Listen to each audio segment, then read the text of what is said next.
It's Ash from Super Videos, back for another video for Season 3 of Fear the Walking Dead.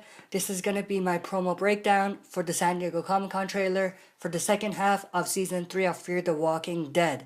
So I already posted this breakdown, but AMC flagged it and took it down, so I had to redo it this time. I thought the only way for it not to be taken down is if I just go through the footage and talk, instead of just putting the footage and text. So let's get right into this. So the first few shots we get to see basically Walker and his group head to the ranch. So as we see in the sneak peek for the mid-season premiere, and also throughout the trailer, we know that Walker and his group are coming to the ranch to live together with the residents of the ranch community now that Jeremiah is out of the picture. So Walker and his group are at the front gates of the ranch here. You're afraid. As afraid of us as we are of you. So then we get this scene where we have the ranch soldiers disarming Walker's group. So it seems like they are going to be living together as one community, but there is still that sense of trust that's not there. Fear creates fury. We can fight against the hell outside. In the voiceover, it seems like Walker is delivering a speech to the residents of the ranch. He says, "You're just as afraid of us as we are of you." This is probably like a tactic he's using to unite the communities who were just his enemies prior to this peace treaty that was just made.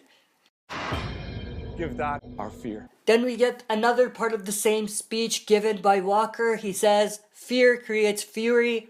We can fight against the hell outside."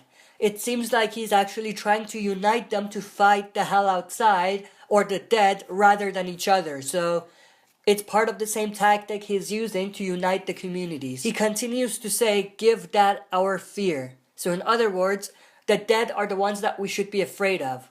Then we have this guy here. So this is the same guy who had the crow eating its brain that Madison killed. So it seems like they are going to be revisiting that location for some reason. And based on some other footage that we have, it seems like Troy is the one that goes back there.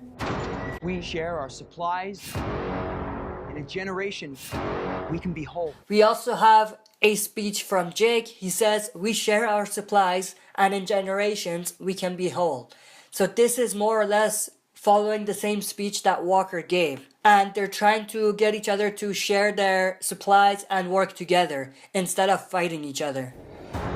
Sleeping with the enemy, brother. Then we have another scene where Troy tells Jake, "You're stiffing with the enemy, brother."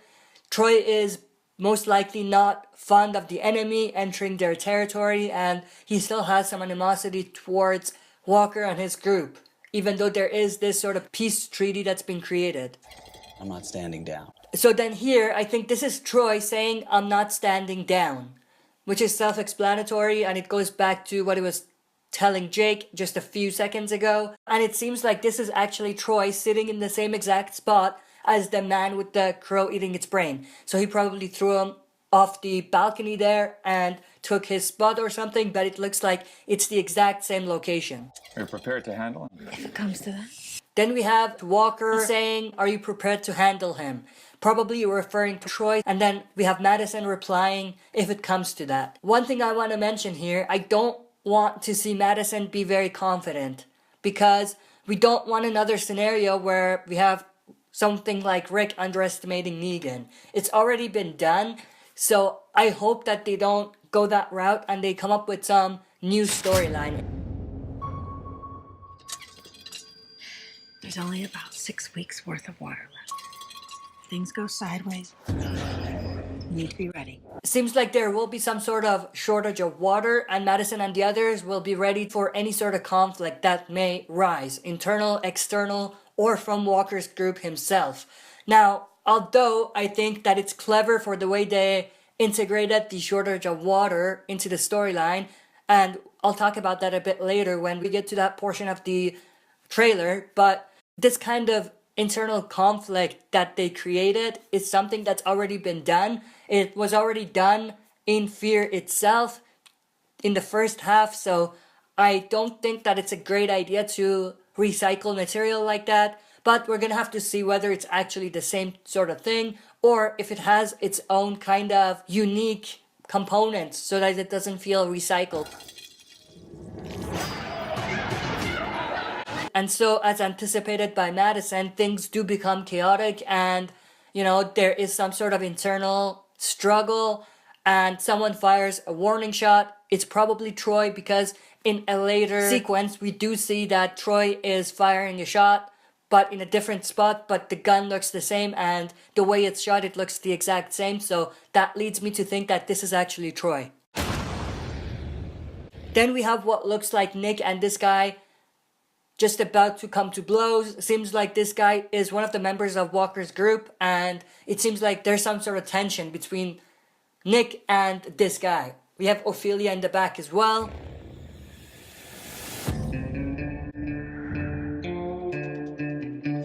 And then we have this fight between Madison and Troy.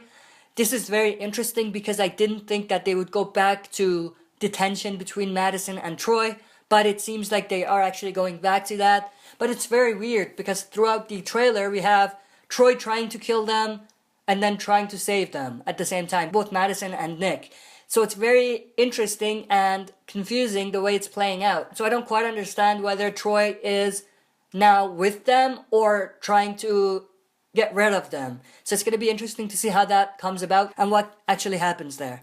It's just a matter of time before the nation slaughters us in our sleep. We have Troy saying it's just a matter of time before the nations slaughter us in our sleep. It seems like the conflict between them is still very tense, even though they are living in one community and there is this peace treaty there now. Also, in this scene, we have what looks like someone attacking Nick. It looks like someone from Walker's group. And we see Troy is there just in time to save Nick. You can see he jumps in just before Nick is about to be stabbed or something like that. We're ready to fight. We need guns. About your gift. So then we get a couple shots of this tense conflict brewing between Walker's group and the ranch community, and it seems like another sort of battle or a war is inevitable now. And then we have someone saying, give you a gift. Not sure who it is, but it seems like it's Walker. And then the next shot reveals that this gift is a rifle. So it seems like Walker gives a rifle to Troy as a gift. Not sure what's that about. It's definitely intriguing. I'm not sure if that's a way for him to try to gain Troy's trust or something along those lines, but I'm very interested to find out. We're in trouble. I have 2 kids and people who are relying on me. You're trying to save your children. I'm trying to save my city. So then it seems like they are so desperate for water that they go out and try to find water outside. And it seems like they somehow get connected to Lola's community, the community where Danielle was at recently. And obviously Lola's community have a lot of water. So Madison tries to, get her to share some of that water. Obviously Lola refuses to give up the water.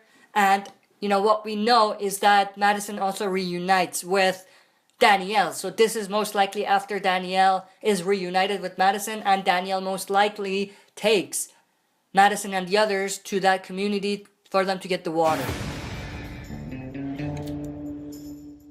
Friendly face will slip up. So then we have this scene where we actually get a confirmation of Madison and Danielle being reunited. We have Danielle saying, friendly faces will slip a knife from your back when it's turned, or something to that effect. And it seems like he still does not trust anyone. Maybe he's even talking about Strand, because we do know that he kind of left Strand, so maybe he tells her about Strand, and maybe at this point in the story we have Madison and Danielle going back to find Strand or something along those lines, because we do know that Madison also reunites with Strand as well. Knife on your back when it's turned. In a few hours, this whole place is gonna be obliterated. And then we have this scene here where Troy is telling Nick about some sort of attack coming. So it seems like there's going to be another sort of battle. Now I'm not sure if this is from Walker's community or internally or maybe something completely different. And we have this shot here. This is most likely Jeremiah's grave. We have Nick and Troy by the grave. So that's very interesting there. It's going to be very cool to see whether Troy or Jake find out what actually happened to Jeremiah. Obviously, Nick is the one that killed Jeremiah, so what happens when Troy and Jake find out about that? Maybe some of those fight sequences with Troy fighting Madison and Nick has something to do with Troy finding out about what actually happened to Jeremiah. Some die so others can live. And we can't live if we're too afraid to die. There's a reckoning at hand. Oh my God. Then we have Madison and Walker running through some sort of hall or tunnel. There's someone in front of them. I'm not sure who it is. You owe your lives to my mercy. Don't test me. I've done some god-awful shit. And then we have the scene that confirms Madison and Strand will be reunited as well. We have Madison telling Strand, I've done some god-awful shit in the name of family. And then this obviously goes back to her backstory as well as what she's done in the post-apocalyptic world. My family. You always find a way to protect your kids.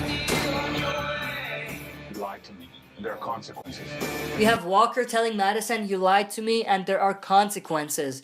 Then we have a shot of Nick being kept inside some sort of storage unit or vessel or something, and Madison is in front of that in this scene.